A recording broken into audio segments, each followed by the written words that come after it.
أعوذ بالله من الشيطان الرجيم بسم الله الرحمن الرحيم الصلاة والسلام عليك يا سيدي يا رسول الله وعلى آلك وأصحابك يا حبيب الله يا رحمة للعالمين يا شفيع المذنبين يا خاتم النبيين.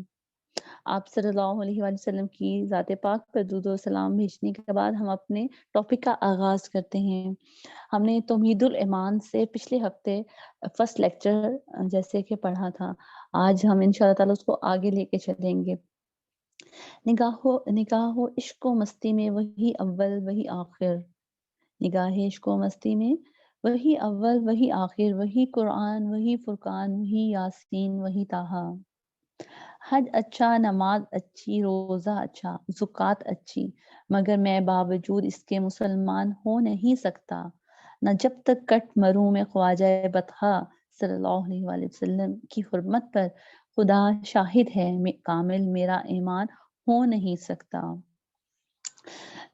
توحید الایمان جیسے کہ ہم پڑھے ہیں، اس میں اہل سنت کے عقائد کا ذکر ہے اور دوسرے عقائد کا بھی ذکر ہے کہ کس وجہ سے ہم دوسرے جو عقائد عقیدہ رکھنے والے ہیں ان کے ساتھ اختلافات ہیں۔ اختلافات صرف اور صرف آپ صلی اللہ علیہ وآلہ وسلم کی محبت میں ہیں۔ جیسے کہ مولانا ظفر علی خان نے پڑھا کہ ہم جتنی نماز پڑھ لیں، حج کر لیں، زکوٰۃ ادا کر لیں، روزہ رکھ لیں، ساری عمر عبادتیں ریاضتیں کریں، لیکن اگر ہم آپ صلی اللہ علیہ وآلہ وسلم کی شان میں گستاخی کریں تو ہر چیز بیکار ہے، کسی چیز کا فائدہ نہیں ہے۔ لاسٹ ٹائم ہم نے پڑھا کہ برِ صغیر پاک و ہند میں یعنی کہ اسلام کیسے پھیلا، اور اس کے بعد ہم نے یہ بھی پڑھا کہ کیسے یہ فرقہ وادیت سٹارٹ ہوئی، کیسے جو نام نہاد جو پیر تھے، جو علماء تھے، انہوں نے اپنے ادارے اور مدارس اور کالج بنائے، اور یہ سب کچھ کیا ہوا کہ انگریزوں کی دی ہوئی امداد سے ہوا، اور اس طریقے سے فرقوں میں بٹ گئے۔ اب آج ہم ان جو بد عقیدہ لوگ ہیں ان کے عقائد جو انہوں نے اپنی کتابوں میں شائع کیے تھے اس کے بارے میں تھوڑا سا پڑھیں گے، اور یہ کتاب حوالے کے لیے آپ کو بھیج دی گئی ہے، اس کے اندر تمام کتابوں کے حوالہ جات بھی موجود ہیں۔ نمبر 1، اللہ عز و جل جھوٹ بول سکتا ہے، براہین قاطعہ، صفحہ نمبر 6۔ نمبر 2، حضور صلی اللہ علیہ وآلہ وسلم آخری نبی نہیں ہے، بلکہ آپ صلی اللہ علیہ وآلہ وسلم کے بعد بھی نبی آنے کا امکان ہے۔ تحذیر الناس، صفحہ نمبر 3۔ حضور صلی اللہ علیہ وآلہ وسلم کا علم توبہ نعوذ باللہ شیطان لعین کے علم سے کم ہے، استغفر اللہ، براہین قاطعہ، صفحہ نمبر 55۔ یقیناً یہ سن کے دل و دماغ میں انسان کے ایک مومن کی آگ لگ جاتی ہے، لیکن آپ کو یہ بتانا بھی ضروری ہے بد عقائد لوگوں کا خلاصہ۔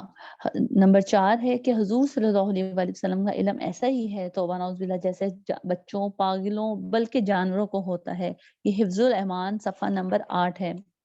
نمبر 5، حضور صلی اللہ علیہ وآلہ وسلم کو دیوار کے پیچھے کا بھی علم نہیں، براہین قاطعہ، صفحہ نمبر 55۔ معاذ اللہ ثم معاذ اللہ، ولا حول ولا قوت الا باللہ العلی العظیم۔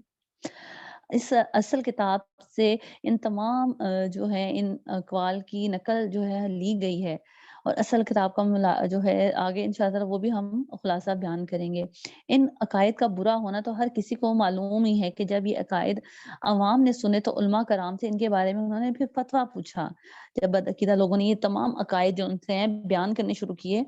تو لوگوں نے علماء سے ان کے بارے میں فتویٰ لیا، تو علماء اہل سنت نے ان عقائد کا جواب دیا اور بد عقیدہ لوگوں سے توبہ کا مطالبہ بھی کیا، لیکن یہ توبہ کرنے پر راضی نہ ہوئے، بلکہ اپنی بد عقیدگی کو چھپانے کے لیے یہی جو انہوں نے باتیں کی تھیں، یہ جو عقائد انہوں نے جیسے آپ کے سامنے 5 ان کے جو عقائد کا خلاصہ بیان کیا گیا ہے، انہی عقائد کو تشریح کرنے لگ گئے، کہ یعنی کہ یہ بتانا شروع ہو گیا اس کے بارے میں کہ نہیں یہ یعنی تعویلیں جھڑنا شروع ہو گئے کہ ہمارا تو مطلب یہ نہیں تھا، کہ ہم تو یہ بیان کرنا چاہتے تھے تو ہم تو یہ بیان کرنا چاہتے تھے، اور کئی سال یہی حالت رہی۔ کتنی ہی مرتبہ ان بد عقیدہ لوگوں کو مناظرے کے لیے دعوت دی گئی علماء اہل سنت کی طرف سے، لیکن یہ ہمیشہ بھاگ جاتے ہیں۔ آخر کار کیا ہوا کہ مجدد اعظم امام اہل سنت شاہ احمد رضا خان فاضل بریلوی رحمۃ اللہ علیہ نے انہیں ان کی کفریہ باتوں کی وجہ سے کافر قرار دیا، اور آپ صلی اللہ علیہ وآلہ وسلم کے اس فتوے کی تصدیق عرب و عجم کے سینکڑوں علماء نے بھی کی، ان کے بھی نام اس کتاب کے اینڈ میں درج ہیں۔ اور آپ دیکھ سکتے ہیں احسام الحرمین جو کتاب ہے اعلیٰ حضرت کی، وہ سوارم الہند، اس سب میں یہ چیز یعنی کہ تمام جو فتووں کی تصدیق ہے علماء کرام کی عرب و عجم کی، اس میں شامل ہے۔ تو اللہ پاک جس سے چاہے جو ہے وہ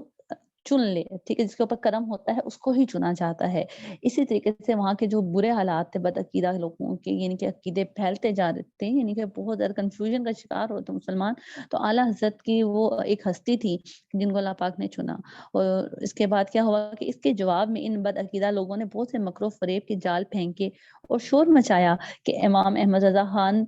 بریلوی نے ہمیں خواہ خواہ ہی کافر قرار دے دیا ہے۔ چنانچہ ان بد عقیدہ لوگوں کے مکر و فریب کا پول کھولنے کے لیے اعلیٰ حضرت نے پھر یہ کتاب تصنیف فرمائی جس کا نام ہے تمہید الایمان،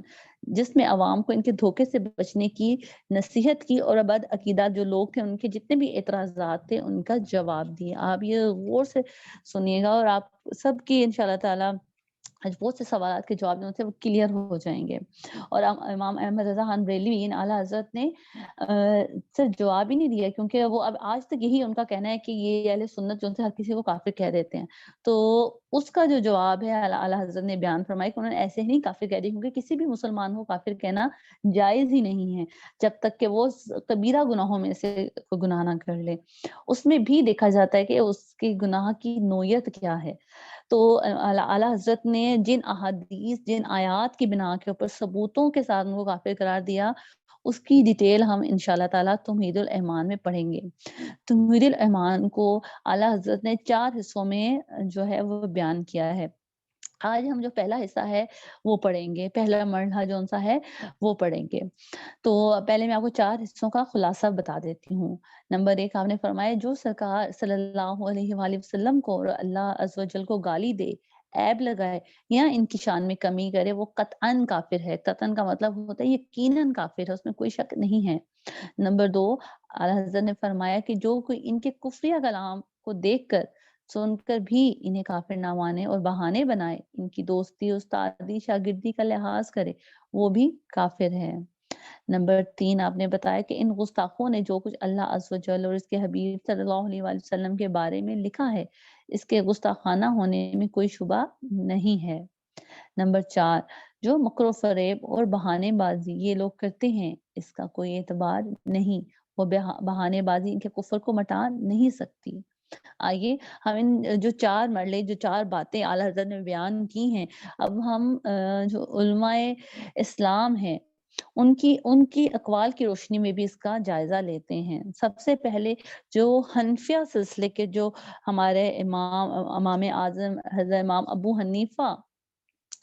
جو ہے ان کے مسلک سے ہم اس کا جواب دیتے ہیں۔ علماء احناف رحمۃ اللہ علیہ کا فتویٰ، جی اس فتوے میں آپ کو ترجمہ اس کا بتاؤں گی، دارالمختار میں ہے، جلد نمبر 3 میں ہے، صفحہ نمبر 400۔ علامہ علاؤالدین حسکفی یہ تصنیف کیا ہے، ترجمہ ہے، یعنی کہ حنفیہ یعنی کہ حنفی جو فرقہ ہے، یعنی کہ ہمارا جو حنفیہ فرقہ ہے اس نے فتویٰ کیا دیا اس کے اوپر۔ جی وہ فرماتے ہیں، ترجمہ ہے اس فتوے کا، انبیاء کرام علیہ السلام میں سے کسی بھی نبی علیہ السلام کو گالی دینے کے سبب سے کافر ہونے والے کو قتل کیا جائے گا، اس کی توبہ کسی بھی طرح قبول نہیں کی جائے گی، اور اگر اس نے اللہ عز و جل کو گالی دی ہوتی تو اور توبہ کرتا تو توبہ قبول کر لی جاتی، اس لیے کہ اللہ تعالیٰ کا حق ہے جو توبہ سے معاف ہو جاتا ہے۔ اور پہلی بات کہ کسی نبی کو گالی دینا حق عبد ہے، یعنی کہ ایک بندے کا حق ہے، یعنی کہ حقوق الباد میں یہ حق عبد ہے، یعنی بغیر بندے کے معاف کیے حق عبد معاف نہ ہوگا۔ یعنی کہ جب آپ کسی اللہ تعالیٰ کے بارے میں بات کرتے ہیں وہ آپ توبہ کرتے ہیں معاف ہو جاتی ہے، لیکن جیسے کہ فرمائے گا جب آپ کسی انسان کے بارے میں بات کرتے ہیں غیبت کرتے ہیں تو جب تک وہ انسان معاف نہیں کر دیتا آپ کو معافی نہیں ملتی، یعنی غیبت اور بہتان ایسا ایک گناہ ہے کہ آپ جب تک اسے معافی نہیں مانگیں گے آپ برذمہ نہیں ہیں۔ جی اس میں انہوں نے فرمایا کہ یعنی بغیر بندے کے معاف کیے حق عبد معاف نہ ہوگا، اور جو اس کے یعنی گالی دینے والے کے کفر اور عذاب میں شک کرے خود کافر ہے، یعنی کہ جو حضور کو یا اللہ پاک کو گالی دینے والے کے کفر اور عذاب میں شک کرے گا وہ خود کافر ہے جی۔ یہ تو حنفیہ سلسلے کا فتویٰ تھا۔ اب ہم پڑھیں گے مالکیہ سلسلے کا، یعنی کہ حضرت امام مالک رحمۃ اللہ علیہ کے سلسلے کا فتویٰ۔ علماء مالکیہ رحمۃ اللہ علیہم کا فتویٰ ہے کہ علامہ ایاز بن سہنون موسیٰ اندلسی مالکی الشفا میں فرماتے ہیں کہ سیدنا محمد بن سہون رحمۃ اللہ علیہ نے تحریر فرمایا کہ علماء کرام رحمۃ اللہ علیہم کا اجماع ہے کہ نبی کریم صلی اللہ علیہ وآلہ وسلم کو گالی دینے والا، توہین کرنے والا کافر ہے، اور اس پر اللہ عز و جل کے عذاب کی وعید ہے، اور اس کی سزا تمام امت کے نزدیک قتل ہے، اور جو اس کے کفر اور عذاب میں شک کرے وہ خود کافر ہے جی۔ حنفیہ فرقے نے بھی یہی فتویٰ دیا، اور مالکیہ فرقے نے بھی یہی فتویٰ دیا۔ اب ہم پڑھ لیتے ہیں امام شافعی رحمۃ اللہ علیہم، یعنی کہ ان کے علماء شافعی جو ان سے ہیں رحمۃ اللہ علیہم کا فتویٰ۔ ترجمہ ہے، اور سیدنا ابن منظر رحمۃ اللہ علیہ نے نقل کیا ہے کہ اس پر اتفاق ہے کہ جس نے حضور نبی اکرم صلی اللہ علیہ وآلہ وسلم کو کھلے الفاظ میں گالی دی، اسے قتل کرنا واجب ہے۔ اور شافعیہ کے ایک امام سیدنا ابو بکر رحمۃ اللہ علیہ نے کتاب الاجماع میں نقل فرمایا ہے کہ جس نے کھلے الفاظ میں حضور صلی اللہ علیہ وسلم کو گالی دی تو اس کے کفر پر علماء کرام رحم اللہ کا اتفاق ہے، اور اگر وہ توبہ کرے تو پھر بھی قتل اس پر سے ساقط نہ ہوگا، یعنی کہ قتل اس پر سے ٹوٹے گا نہیں، یعنی کہ قتل پھر بھی وہ کیا جائے گا چاہے وہ توبہ بھی کر لے، اس لیے کہ نبی کریم صلی اللہ علیہ وسلم پر تہمت کی سزا قتل ہے، اور تہمت کی جو سزا ہے توبہ سے ساقط نہیں ہوتی، یعنی کہ نہیں ٹوٹتی۔ جیسے اعلیٰ حضرت نے فرمایا کہ دہن میں زبان تمہارے لیے، بدن میں ہے جان تمہارے لیے، ہم آئے یہاں تمہارے لیے، اٹھیں بھی وہاں تمہارے لیے۔